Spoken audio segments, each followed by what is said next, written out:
Hey guys, welcome to my channel or welcome back to my channel. I'm Nicole Miranda, and for today's video, we're going to be talking about the Texarkana Phantom Killer, a case that has been referred to as the #1 unsolved murder case in Texas history. On February 22nd, 1946, in Texas-Arkansas border town named Texarkana, Jimmy Hollis, 25, and Mary Jean, 19, went on a date to the movies and began driving back to Mary Jean's home. On the way, they stopped their car on a quiet, unpaved road about 100 yards away from some houses in a residential neighborhood. After about 10 minutes, a man walked up, as Mary Jean would later recall. He wore a white mask over his head with cutout places for his eyes and mouth. He pointed a flashlight and a pistol at us. He came up on the driver's side of the car and told Jimmy something like this: "I don't want to kill you, fellow, so do what I say." Both Jimmy and Mary Jean got out of the car, and the assailant made Jimmy take off his pants. Then he hit him twice over the head, cracking Jimmy's skull and knocking him unconscious. The attacker then tried to sexually assault and rob Mary Jean. Mary Jean pleaded with the attacker, telling him that they didn't have any money. The attacker hit Mary Jean, knocking her to the ground. When she got up, the man told her to run. Jean took off down the road but was wearing high heels. The assailant quickly overtook her and hit her again, knocking her to the ground, where he began to abuse her. At this point, Jimmy struggled to get to his feet and managed to stop a passing car. It is thought the assailant saw the car lights and fled from Mary Jean. Both Jimmy and Mary Jean received medical treatment. Jimmy spent over 12 days recovering in the hospital. In the mid-40s, Texarkana was a relatively violent place where killings, robberies, and other crimes were very common. It might make sense that while the attack on Jimmy and Mary Jean was brutal, the community didn't pay much attention until another attack occurred a month later. In the morning of March 24th, authorities found the bodies of 29-year-old Richard Griffin and 17-year-old Polly Ann Moore in a 1941 Oldsmobile on what was then known as Lover's Lane. Both had been shot in the back of the head.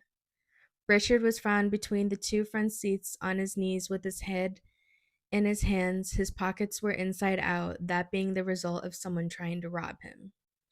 Polly Ann was discovered face down in the back seat of the car, though there was evidence that suggested she may have been murdered on a blanket outside the car and placed there later. The couple had last been seen around 10 p.m. the night before, eating dinner with Richard's sister. They had been shot with what was thought to have been a Colt .32 caliber pistol, and any footprints that would have been around the car that day would have been washed throughout the day. There weren't many clues for authorities to go off of. 3 days after the killings, at least 50 people had asked about the murder, and over 100 false leads had been investigated. On April 14th, authorities found the bodies of 15-year-old Betty Jo Booker and 16-year-old Paul Martin. The previous night, the two teens had attended a band performance at the Veterans of Foreign Wars Club, where Betty Jo played alto saxophone. They were also seen leaving the dance around 1:30 in the morning. Paul had been shot 4 times and was discovered in a rural area on North Park Road. Betty Jo had been raped and shot twice. Her body was found up in the woods about a mile away. Both had been shot with a .32 caliber Colt, the same weapon thought to have been used in the previous attack. This being the third attack in less than 2 months, now with 4 young people dead, the community was finally paying attention. When their husbands and fathers were away from work, women and children would move into the Hotel Grimm in downtown Texarkana Hotel. Others bought guns and crafted homemade security systems from their kitchenware and wired around their homes. Typically bustling streets went quiet, and the Texarkana Gazette named the attacker the Phantom Killer. Tillman Johnson, one of the lead investigators, said, "We were constantly getting calls, mostly at night, about prowlers. People would call about any noise they heard at all. Everyone was afraid that they would be the next victim of the Phantom Killer." On May 3rd, 37-year-old farmer Virgil Starks was listening to the radio when a .22 caliber round tore through his window front porch and hit him. His wife Katie left their bedroom to find Virgil bleeding in the living room.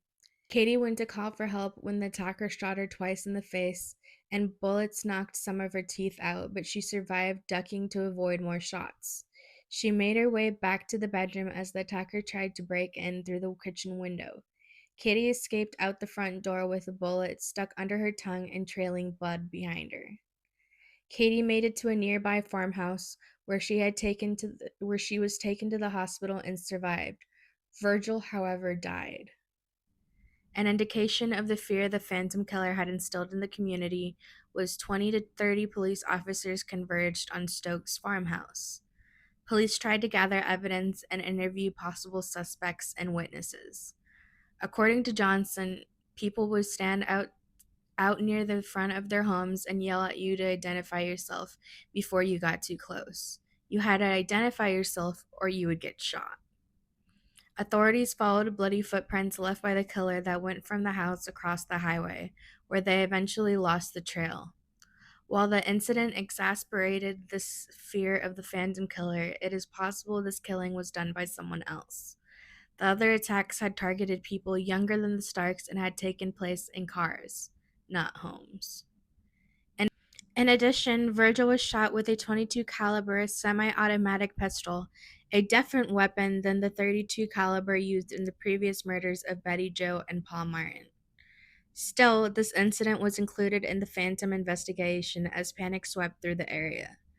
Authorities took to dressing as young couples in effort to lure the murderer, but it appears the Phantom was done.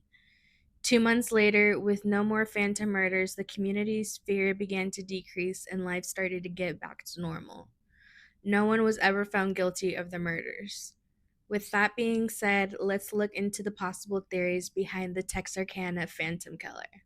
The first theory is H.B. Duty Tennyson, a college student who confessed to some of the killings in a note he left behind after he killed himself.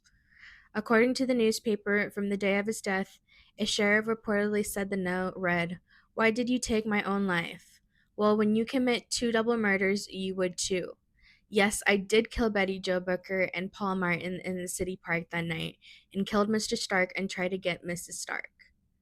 According to the Duty's cousin, according to Duty's cousin, forensic psychiatrist Dr. John Tennyson, Duty had connections to all of the victims. He was allegedly an usher at the theater where some of the victims of the attacks had seen movies before their deaths and had been in the same high school band as Betty Jo. According to Dr. Tennyson, one of the Duty's friends lives under the same roof as the sister of Katie Starks. The second theory is 29-year-old Ewell Lee Swinney. Around the time of the attacks, Arkansas State Trooper Max Tackett observed that the cars were reported stolen and later found abandoned whenever the Phantom Killer made an attack. Following this lead led the police to stake out downtown parking lot in June 28, 1946, where a stolen car was abandoned. This led to the arrest of 21-year-old Peggy Sweeney, the new wife of Ewell Lee Sweeney. While in custody, Peggy gave many detailed statements explaining how her husband committed the murders of Betty Jo and Paul through descriptions of her own involvement varied statement to statement.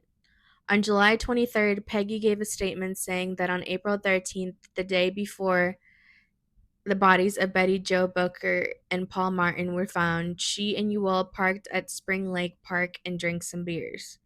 According to her statement, Ewell left the car and said he had to take a leak. Peggy said he was gone from the car about 1 hour when I heard something that sounded like 2 gunshots.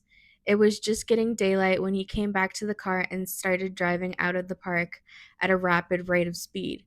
When he came back to the car, I saw that his clothes were wet up to his knees and were damp up to his waist. On July 24th, Peggy gave another statement.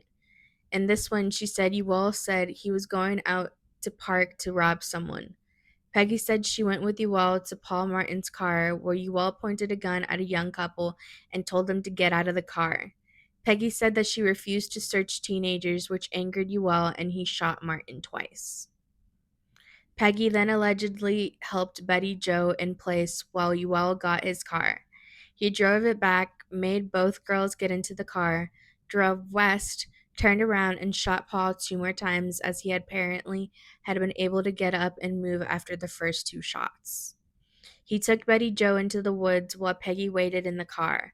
When Ewell returned, he told Peggy he had tried to, and I quote, get some with the young girl, and then he shot her after she refused. While Peggy's story changed, she crucially told police information that only someone who had been at the scene of the crime would have known. For instance, Peggy mentioned how Paul's date book was thrown into some bushes, a fact only Bowie County Sheriff W. H. Bill Presley knew at the time, since he had been the one that found that book. Ewell was arrested at the Arkansas Motor Coach bus station as he arrived back from Atlanta, where he attempted to sell a stolen car. While his wife was willing to talk to investigators, Ewell was not. Critically, while Peggy did give statements to investigators, she could not be forced to testify against Ewell as they had gotten married mere hours before police arrested her. Ewell was taken to Little Rock for a truth serum shot, but he was given too much, which caused him to pass out. Investigator Tillman Johnson said, I think that if we had just kept him here in Texarkana and kept questioning him, for we would have gotten the truth out of him eventually. Peggy was imprisoned for her own involvement in the car theft, but eventually released. Ewell was sentenced to life in state prison for a habitual criminal after the auto theft charge was released on parole in 1973, when the Texas Court of Criminal Appeals decided that he didn't have the adequate representation on a car theft charge from 1941. Ewell died in a nursing home in Dallas in 1994. The Texarkana Phantom murders stand out as managing to stoke a frenzy of fear in the community that has been numbed to violent crime. Across 4 attacks, 5 people were shot to death and 3 others were severely injured. As for who was responsible, still remains unsolved to this day. That is going to be all for today's video. I hope you guys enjoyed it. Please don't forget to like and subscribe, and don't forget to follow me on all social media platforms. And until next time, bye guys.